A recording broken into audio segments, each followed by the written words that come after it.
Bayangkan, seorang CEO muda, miliarder terkenal dari Seoul, tiba-tiba menghilang tanpa jejak. Semua orang mengira dia sedang liburan mewah di luar negeri. Padahal, diam-diam ia tinggal di pedesaan terpencil, bekerja di peternakan sapi, berlumur lumpur dan keringat. Bukan karena ia jatuh miskin, tapi karena ia ingin tahu apakah masih ada cinta yang jujur, yang tidak melihat harta atau status. Di sana, di tengah aroma jerami dan suara sapi, ia bertemu seorang gadis sederhana. Wanita yang membuatnya merasakan arti cinta tanpa topeng. Namun, ketika identitas aslinya terbongkar, segalanya hancur dalam sekejap. Inilah kisah mengharukan tentang CEO miliarder yang menyamar jadi peternak sapi di Korea demi mencari cinta sejati yang tak bisa dibeli dengan uang. Kang Ji-won dikenal seluruh Seoul sebagai pria sempurna, tampan, cerdas, dan pewaris kekayaan yang sulit dihitung. Namun di balik sorot mata dingin itu tersembunyi luka yang dalam. Setiap wanita yang datang kepadanya semua punya alasan yang sama, status dan uang. Setiap hubungan berakhir dengan kecewa. Cinta, semua orang bisa bilang cinta, tapi pada akhirnya yang mereka cintai cuma kartu kreditku. Katanya pelan, menatap langit kota yang penuh cahaya neon. Malam itu, ia menolak menghadiri pesta bisnis, memandangi pantulan wajahnya di kaca jendela penthouse. Di balik dasi mahal dan jam tangan jutaan won, ia merasa hampa.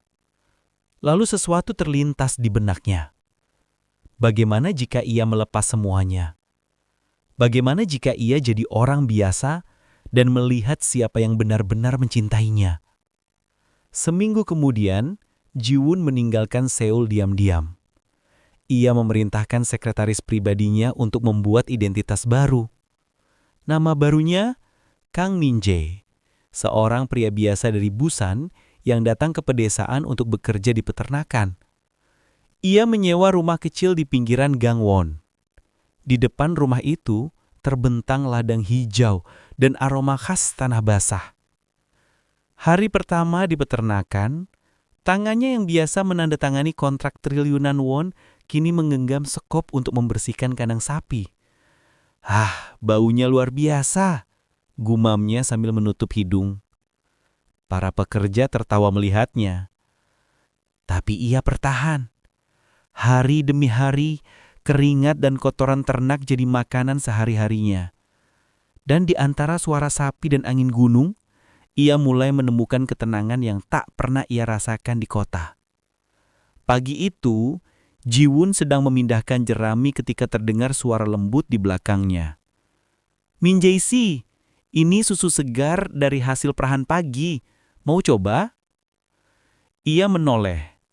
Di sana berdiri seorang gadis dengan rambut panjang diikat sederhana, mengenakan sweater abu dan celana jeans pudar. Matanya tajam tapi hangat. Senyumnya tulus. Namanya Han Seo-yen, keponakan pemilik peternakan. Terima kasih," kata Ji-won canggung.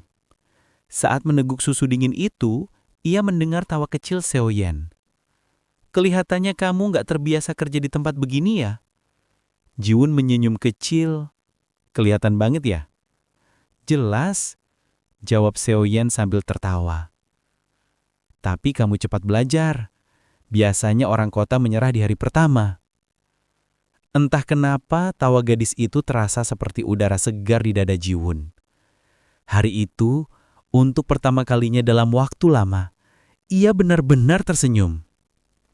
Musim semi datang. Padang rumput di Gangwon berubah menjadi lautan hijau lembut. Ji-won mulai terbiasa dengan rutinitas desa. Memberi makan sapi, membersihkan kandang, memerah susu, bahkan memperbaiki pagar. Seo-yen sering datang membantu. Mereka sering bekerja bersama dari pagi sampai matahari terbenam. Kadang mereka duduk di batu besar di dekat sungai kecil, berbicara tentang mimpi masing-masing. "Aku pengen buka toko susu segar suatu nanti," kata Seo-yen sambil menatap langit senja. "Kalau kamu, Min-jae-si?" "Aku..." Aku pengen hidup tenang, tanpa harus berpura-pura jadi orang lain. Seoyen menatapnya aneh, tapi tak bertanya lebih jauh. Ia hanya berkata, "Kalau kamu jujur, kamu pasti tenang. Dunia ini terlalu keras untuk orang yang pakai masker." Ucapan itu menusuk hati Jiwon, karena hanya ia yang tahu betapa berat masker yang ia pakai. Hari berganti minggu, dan Jiwon menyadari sesuatu yang tak pernah ia rasakan sebelumnya.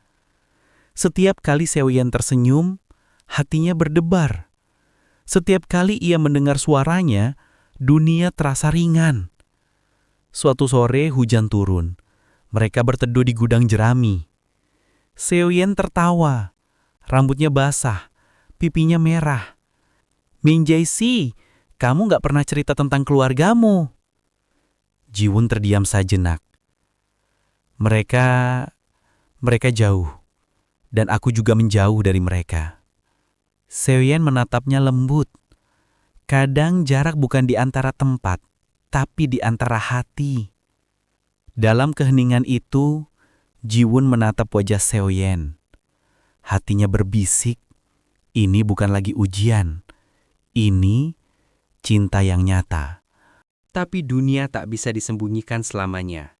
Suatu hari, sebuah mobil hitam mewah berhenti di depan peternakan. Dari dalamnya keluar Sekretaris Park, tangan kanan Jiwon. "Presiden Kang, kami harus bicara. Ada rapat penting di Seoul," katanya tegas. Semua pekerja terdiam. Seoyen memandang Jiwon dengan mata melebar. "Presiden Kang?" Waktu seakan berhenti. Topeng yang ia pakai berbulan-bulan akhirnya runtuh. "Aku bisa jelaskan," kata Jiwon pelan. "Jelaskan apa?" Seoyen bersuara getir. "Bahwa semua ini cuma permainan? Bahwa kamu datang untuk menguji perasaan orang?" "Tidak, aku cuma ingin tahu seperti apa cinta tanpa status." "Tapi kamu menipuku, Min Jae-si, atau Kang Jiwon, atau siapapun kamu sebenarnya." Seoyen berbalik, air matanya menetes. "Aku bukan orang yang bisa kamu uji. Aku cuma perempuan biasa yang percaya sama seseorang yang ternyata bohong." Jiwon kembali ke Seoul. Penthouse megahnya kini terasa seperti penjara. Setiap rapat berjalan dingin. Setiap senyum rekan bisnis terasa palsu. Ia mencoba fokus bekerja, tapi pikirannya selalu kembali pada satu wajah, Seoyen. Ia membuka ponsel, melihat foto mereka di ladang. Hatinya sakit. Untuk pertama kalinya, ia merasa gagal bukan sebagai CEO, tapi sebagai manusia. Sekretaris Park menatap bosnya cemas. "Presiden, Anda kelihatan berbeda." Jiwon menatap jauh keluar jendela. "Aku kehilangan satu-satunya orang yang mencintaiku tanpa peduli siapa aku." Beberapa minggu berlalu. Musim panas mulai datang. Jiwon tak tahan lagi. Ia meninggalkan rapat besar dan menyetir sendirian menuju Gangwon. Langit mendung, hujan tipis turun. Ia tiba di peternakan. Seoyen sedang memerah susu. Rambutnya sedikit kusut tapi wajahnya tetap lembut.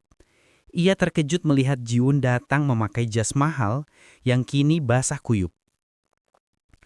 "Apa yang kamu lakukan di sini?" tanyanya dingin. Jiwon mendekat. "Aku datang bukan sebagai CEO. Aku datang sebagai pria yang menyesal telah berbohong." Seoyen menatapnya. Air mata hampir jatuh. "Kamu pikir cukup dengan minta maaf semuanya selesai?" Jiwon menunduk. "Tidak, tapi aku ingin mulai dari awal. Tanpa rahasia, tanpa nama besar, hanya aku dan kamu." Keheningan panjang. Hujan makin deras tapi Seoyen tak bergerak. Akhirnya ia berbisik. "Kalau kamu benar-benar mau berubah, buktikan. Jangan cuma kata-kata." Bulan-bulan berikutnya, Jiwon membuktikan semuanya. Ia membangun proyek sosial di Gangwon, membantu peternak lokal meningkatkan produksi. Ia juga mendanai toko susu milik Seoyen, tapi atas nama komunitas, bukan dirinya. Ia belajar hidup sederhana, datang ke peternakan setiap minggu, memerah susu bersama warga. Pelan tapi pasti Seoyen mulai melihat ketulusan itu. Bukan lagi pria sombong yang bersembunyi di balik uang, tapi pria yang benar-benar mencintai tanah dan orang-orang di dalamnya. Suatu sore di bawah pohon besar di tengah ladang, Seoyen berkata pelan, "Kalau kamu tetap seperti ini, mungkin aku bisa mulai percaya lagi." Jun mensenyum kecil. "Aku akan terus jadi seperti ini. Bukan karena ingin dipercaya, tapi karena kamu yang membuat aku jadi manusia." 2 tahun kemudian, Gangwon berselimut salju. Di tengah desa, berdiri toko susu kecil bertuliskan Seoyen's Fresh Farm. Di belakangnya, terlihat Jiwon membantu mengangkat jerigen. Wajahnya penuh tawa. Mereka menikah secara sederhana di gereja kecil. Tak ada pesta mewah, tak ada media. Hanya keluarga peternak, anak-anak desa, dan tawa yang tulus. Saat malam tiba, Jiwon memeluk Seoyen di depan perapian. Ia berkata lembut, "Terima kasih sudah memberiku hidup baru." Seoyen mensenyum, "Bukan aku, tapi hati kamu sendiri yang akhirnya berani jujur." Di luar salju turun perlahan. Lampu toko susu menyala hangat, dan di kejauhan, sapi-sapi di kandang mengeluak pelan. Cinta sejati tak lahir dari kekayaan, tapi dari keberanian untuk jadi diri sendiri dan menemukan seseorang yang tetap mencintai bahkan saat semua topeng sudah dilepas. Inilah kisah seorang CEO yang menemukan cinta sejati di balik lumpur peternakan. Cinta yang dimulai dari kebohongan, tapi berakhir dalam kejujuran dan ketulusan yang abadi.